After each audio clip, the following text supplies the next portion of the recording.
out. Oh Lord, she shout, oh Nancy shout. Andros Island is big and long. Whatever goes there will make you strong. The cats and the dogs and even bullfrogs eating crab fat and calling it that. Yes, man. Let them music. Oh, come on now. Let man.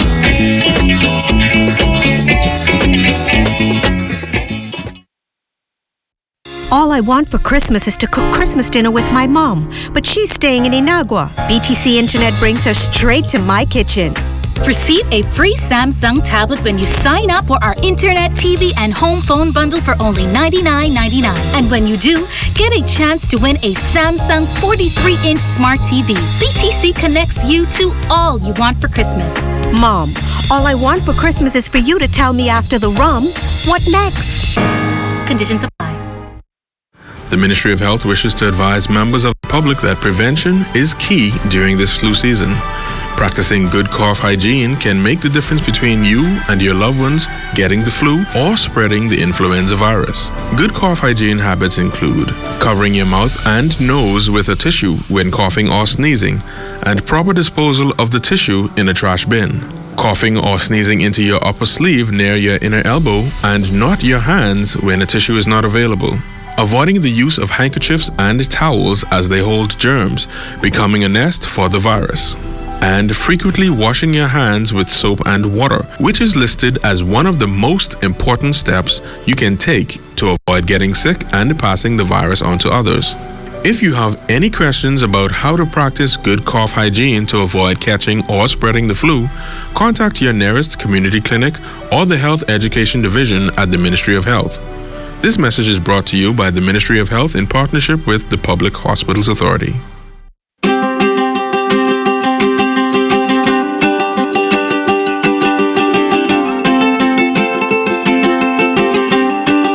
I'm here at the Dixon Hill Lighthouse on San Salvador to let you know that marine protected areas make dollars and cents. A well-designed and managed network of protected areas can generate income for nearby communities. From MPA managers to lodges to eco-tours, there is money to be made.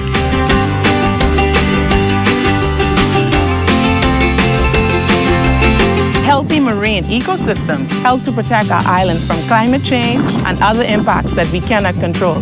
Healthy coral reefs help to break down fake waves, and mangroves absorb storm surge and help to protect our coastline.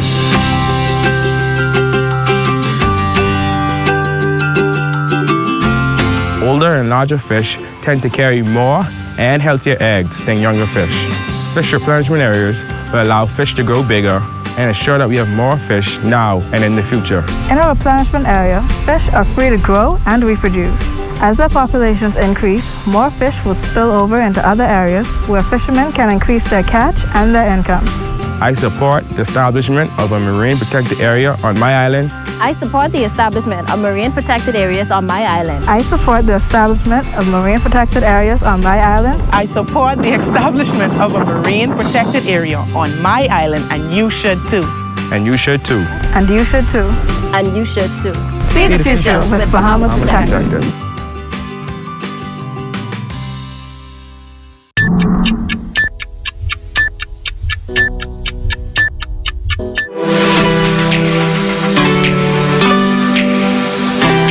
Happy New Year from the Broadcasting Corporation of the Bahamas. President of the Grand Bahama Chamber of Commerce sharing his thoughts on 2021. We need the tourism economy to rebound. And the Progressive Liberal Party leader on island interviewing potential candidates.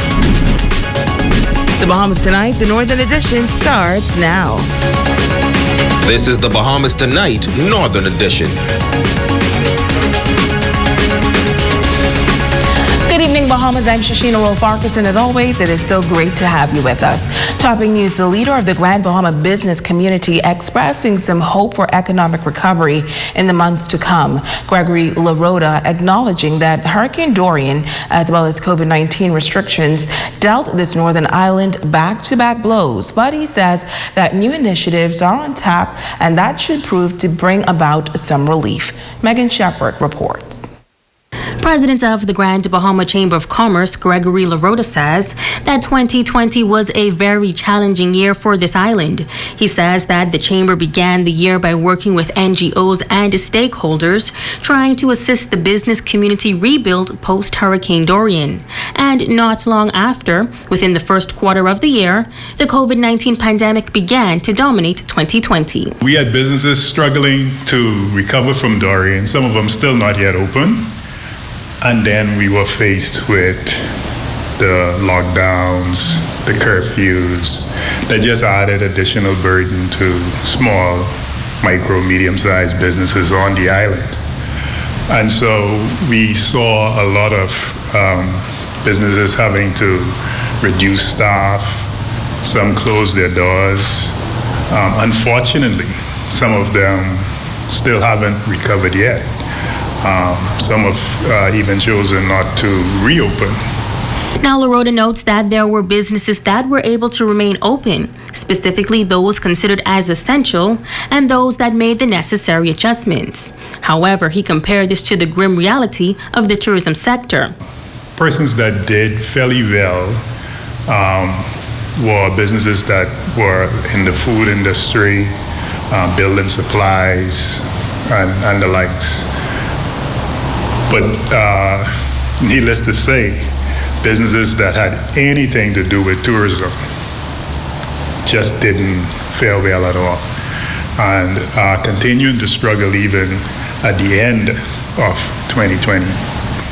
Obviously, a lot of business had to take on a new look in terms of using more technology,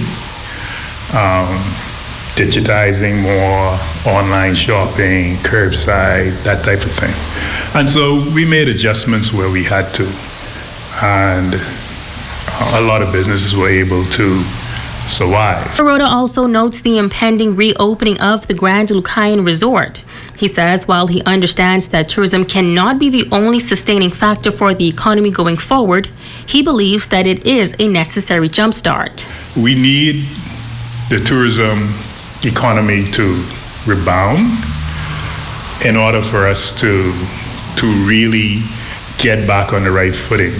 I know COVID showed us that we need to diversify the economy more, and so I'm not saying let's not do that, but that's more long term. And so once we get tourists coming back to the island, once we get the project with the Alukaya property open, and we get persons back to work in that area, I think that's going to do a lot to jumpstart our economy here on Grand Bahama. LaRota was also appointed to the government's Economic Recovery Committee.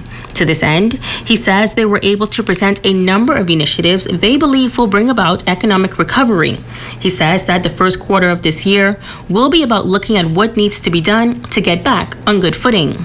We were able to give the government a preliminary report in terms of how we see the direction we feel we need to go in to really jumpstart the economy for the Bahamas in general, Outer Islands, Grand Bahama, Abaco more specifically. And some of those initiatives has already been put in place, and a lot of them are being worked on. So I feel positive and optimistic that we will see improvement this year as time goes on, but it's going to be any significant improvement you probably would not start to see until the second quarter, third quarter of this year. Megan Shepard, ZNS Network News. Well, tonight, business owners are sharing their views on the holiday shopping season that is just about complete. They say despite the economic challenges Grand Bahama is facing, most persons made the decision to shop right here at home. Italia Hall has more. It appears as if the Christmas holidays went fairly well for most business owners on Grand Bahama. Manager Parfum de Paris says locals came out and shopped during the holidays. One of the things that happened was in the midst of COVID, we try our best to accommodate the customer. So we had to allow a certain amount of customer in just for their protection and our protection at a time, which in most customers didn't mind the wait once we had items that they needed. And over at 17, the situation was the same. The outcome was really good. Christmas was excellent for us, and our customers, they came in and they found a lot of stuff that they were looking for, so we're very pleased about that. General Manager of Dolly Madison, James Roll, says sales were up as well. We did see a spike in sales, and so it tells us that people actually did decide to enjoy the Christmas holidays. They did spend the extra monies that they had available for spending, and most of their shoppings have been around the appliance areas. We had a lot of sales in houseware departments, persons buying things for gifts. We had quite a bit of sales in our tool department. During the holidays, Paint Fair had a long line each day. Store manager Eric Baptista says, surprisingly, many residents spent the holiday season painting their homes. As funny as we thought people weren't supposed to be at people's houses, but everyone did their houses up. So whether it was interior or exterior, everyone ended up getting their houses done. So it was good for us. It isn't just sales for us, it's helping the community out. So we had a very good year from I would say the hurricane on to what COVID brought us, so it was very good. He says it is important for Grand Bahamians to continue to shop at home. Just kind of keep the wheel rolling here. It's trying to keep money on the island and helping ourselves out. And without the people out there coming to us, we wouldn't be open. But as for the travel industry, the situation was a bit different, as owner of Gateway Travel Services Deidre Campbell says business was slow as residents did not travel for the holidays. But she is hoping for a turnaround this year. Just praying that our borders are more relaxed for the fast ferry and the Classica to return. The customers, they would have more options on how to travel. Many persons don't like to fly. They prefer traveling by sea. So we're just hoping that everything is relaxed. It's Talia Hall, ZNS Network News. Thank you, Tally. Well, a Grand Bahama timeshare resort investing in upgrades during the COVID-19 enforced tourism shutdown. Officers of the Ocean Reef Resort spending some $1.2 million in restaurant upgrades as well as other improvements to the property. Operators also noting that during the COVID-19 downtime, attention was directed to refurbishing rooms and upgrading restaurant facilities. They also revamped their social media pages and are planning to revamp their website this year so as to update guests both locally and internationally. Now, the resort also added more parking space as they hope to welcome more locals this year, as well as docking space for those arriving by boat. Switching gears now, the COVID-19 pandemic has hit the global economy with force. Many businesses across the world are still struggling to cope with financial strain. In spite of the economic challenges on Grand Bahama, some businesses are rising against all odds to remain open. One particular business establishment on Queens Highway has had multiple setbacks, but continues to fight to keep its doors open after recent renovations. Our Jay Philippe visited and has this report. If you have driven on Queens Highway near the airport area and have seen this modern building with flags and wondered what it's all about, well, Seaport Secrets Cafe and Seafood Market has recently relaunched with a soft opening and is one of the newest seafood markets on the island, offering a wide range of fresh seafood and is also known for its sushi menu. The new business establishment also has a cafe bar with a drive-through area for persons who may want quick service. Marketing manager at Seaport Secrets, David Mackey, says the owners have put in a lot of work to finally get the establishment up and running. One of the things that Seaport Secrets will be doing as of February, they will have daily flights with fresh seafood coming into the island to supply the hotels and the various different restaurants. Inside also has a lot of refrigeration so that we can keep the seafood, nice and fresh. And really, the concept also is one, when you walk inside, you'll see that there's no odor or aroma of seafood. It's just a very clean, natural, upscale, modern environment. Sushi specialist Jasmine Roxbury tells us that a lot of customers have been stopping by in search of sushi. Basically, we try and keep it as classic as possible, but still try and do a little bit more Bahamian flair. For example, our California Conkman, when I came up with the roll, I actually thought about the Conkman triathlon, and I figured it would be a good tie-in with a classic California. Our more popular rolls are surprisingly our raw rolls, like a Seaport Secret roll, which is tuna, salmon, shrimp, and crab. One of our more popular ones, which is always a favorite, is the shrimp tempura roll, the ebitem. There's also our green dragon that has the avocado and cream cheese in the middle, and we top it with tempura flakes. People love eating that. And then seaweed salad. And we met some happy customers on hand enjoying the menu and restaurant setting. Freeport really needed a place like this. It's very close to the airport. I understand that they'll bring in specialty items whenever you want it from the States. The sushi is very fresh. It's delicious. The ambience is great. It's centrally located. It's really nice, and now people are getting to know about it, and this will be a really popular place. So we're very happy that he's come to town, and really a lot of close attention to detail. So it's a nice experience, nice dining experience. The food is very, very fresh. We met the owner, and he's lovely. He said that he can help us by bringing in specialty items. We just have to give him 24 hours notice, and he can have things here immediately. And it's really nice to see something new in Freeport, and people really paying attention to quality and detail, and it's been a lovely experience. I don't think there's anywhere else in Freeport that I have been where I can just come sit down out on the deck and enjoy the view. The food is awesome. It was delicious. Of course, I had one of the shrimp tempura sushi, and that was delicious.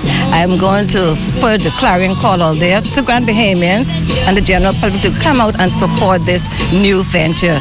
This is something different in Grand Bahama. Myself and my girlfriends are here this afternoon, and we're just having sushi and a cup of hot tea. Oh, and the tea is off the chain. It's rosemary mixed with berries, and it is good. And so the experience is beautiful. I love it, and I certainly will be back to enjoy this again.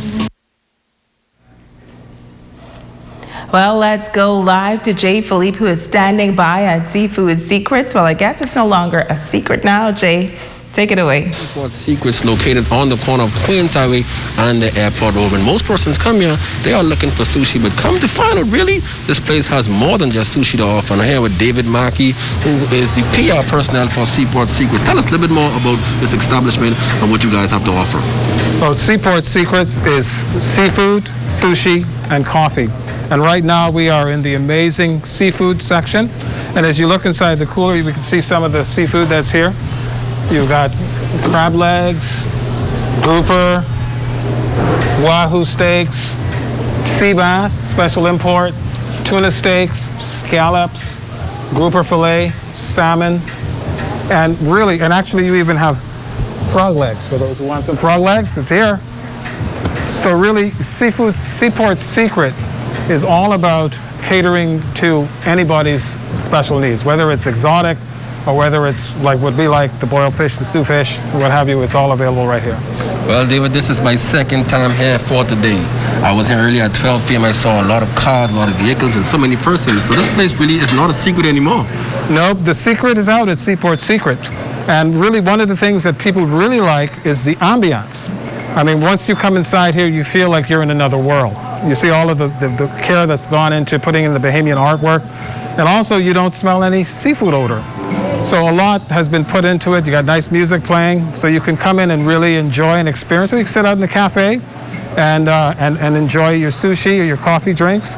So really, it is an oasis. It's a gem right in the midst of all of this that we have on Queens Highway. Yeah. All right, well, there you go. Seaport Secrets is no longer a secret, and I'm going to get about 5 pounds of those frog legs. So, Sheena, I hope you're ready for some frog legs. Back to you, Sheena. Jay, I'll get the sushi, you can have the frog legs. Well, in other news, the leader of the Progressive Liberal Party, Philip Brave Davis, along with members of the Candidates Committee on Grand Bahama, the opposition leader says the purpose of the visit is to interview potential candidates for the upcoming 2022 general election. Davis says there's been tremendous interest on this island. First of all, we are looking for persons who understand the purpose for which we all are here in this world, and that is to serve. So you must have a spirit of service. You must want to be able to serve people with compassion and care. You should also be competent in your endeavors. You have to also be able to ensure that you understand that in service, it is not about yourself, but others. And those are just the basic qualities. I've been very inspired by, first of all, the number of persons who have expressed interest being our standard bearer, to be our standard bearer, and also inspired by the level of competence and the expressions of concerns that they have for the country, their passion for the country, and their own vision to see how and what they can do to lift up the people of Grand Bahama. And as for when they hope to have all of the candidates ratified? The process is for the Candidates Committee to deliberate, having interviewed, vetted all the candidates. We'll then deliberate to decide who we would recommend to our National General Council, which we hope to be able to do within the next several weeks. Well, the PLP's Deputy Leader, Chester Cooper, and PLP Chairman, Senator Fred Mitchell, are also on Grand Bahama taking part in the process. Stay with us. We'll be back right after this break.